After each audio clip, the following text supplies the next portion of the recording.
ہر دوسرے گھر میں یہ پرابلم ہے، کسی کا کولیسٹرول ہائی ہے تو کسی کا یورک ایسڈ ہائی ہے، تو یہ بتائیں کہ اس کی بنیادی وجہ کیا ہوتی ہے یہ ہائی ہونے کی؟ بسم اللہ الرحمن الرحیم۔ ہمارے جسم کی جو مین ضرورت ہے، بنیادی ضرورت ہماری غذا ہے، اور ہماری غذا ہی یہ طے کرتی ہے کہ ہم نے تندرست رہنا ہے یا ہم نے صحت مند ہونا ہے۔ تو اصل میں آج کل یہ جو سہل پسندی ہے، آرام پسندی ہے نوجوانوں میں، ایک دور ہوتا تھا جب ہمارے میدان آباد ہوتے تھے کھیلوں کے۔ آج کل سوائے انڈور ایکٹیویٹیز کے جس طرح موبائل ہے اور 24 گھنٹے اسی پہ، تو اس کا نتیجہ یہ نکلا کہ ہم فاسٹ فوڈ، ہم مرغن چیزیں، آئل رچ چیزیں، فرائیڈ چیزیں، اسپائسی چیزیں کھاتے ہیں، لیکن ہمارے جسم کا چلنا پھرنا نہیں ہے، ہمارا جس میں جو ہے کوئی اس طرح کی ایکٹیویٹیز نہیں ہے جن سے وہ چیزیں ہمارے اندر ہضم ہو سکیں یا ہمارے جسم کا حصہ بن سکیں۔ نتیجتاً یہ ہوتا ہے کہ ہماری جسم کی حرکات نہ ہونے کی وجہ سے، جسم کے سست ہونے کی وجہ سے آپ کا میٹابولزم سست ہوتا ہے،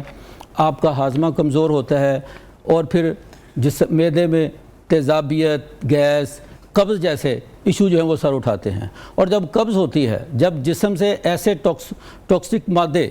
جنہیں جسم سے خارج ہو جانا چاہیے جب وہ نہیں نکل پاتے، تو پھر اس کے نتیجے میں کیا ہوتا ہے کہ یہ جو یورک ایسڈ ہے،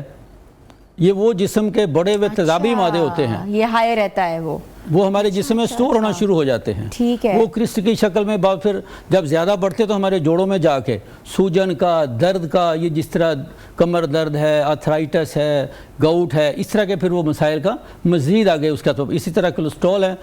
کولیسٹرول جو ہے یہ ایک نرم ملائم مادہ ہے،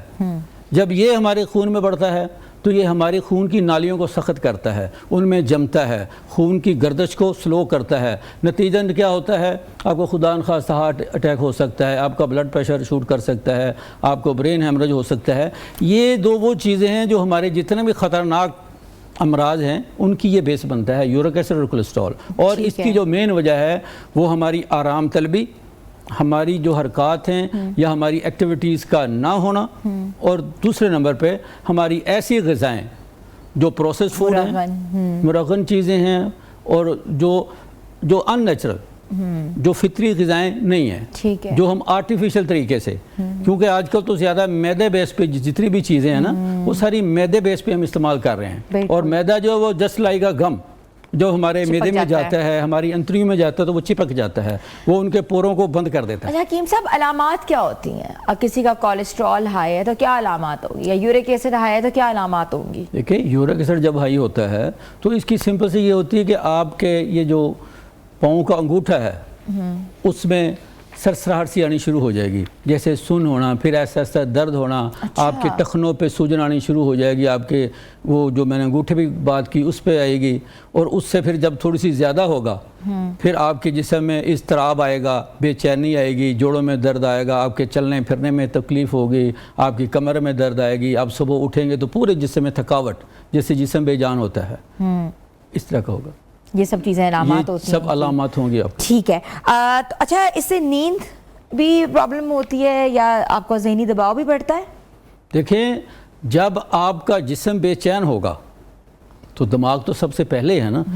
تو نیند کا تعلق ہمارے دماغ سے ہے۔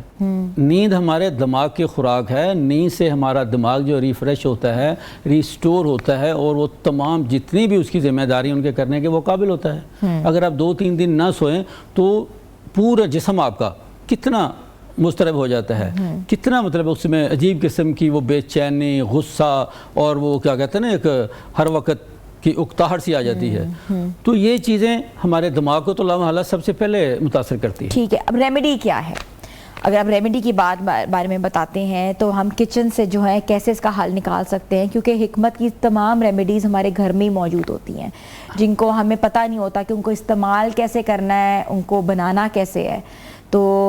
اگر ہم بات کرتے ہیں یورک ایسڈ کی تو کیا چیزیں استعمال کرنی چاہیے؟ دیکھیں جی، اس میں سب سے پہلے ہماری غذا ہے، ہماری غذا کا انتخاب اور اس کا استعمال۔ جب تک ہم اپنی درست غذا کا، جو ہمارے اس مسئلے کو ختم کرنے کے لیے فائدہ مند ہوگی، سب سے پہلے وہ ہے، ہم نے یہ کرنا ہے کہ پہلے ہم نے وہ چیزیں چھوڑنی ہیں جن سے یہ پیدا ہو رہا ہے، بنتا ہے، جس طرح ریڈ میٹ ہے، جس میں گوشت ہے،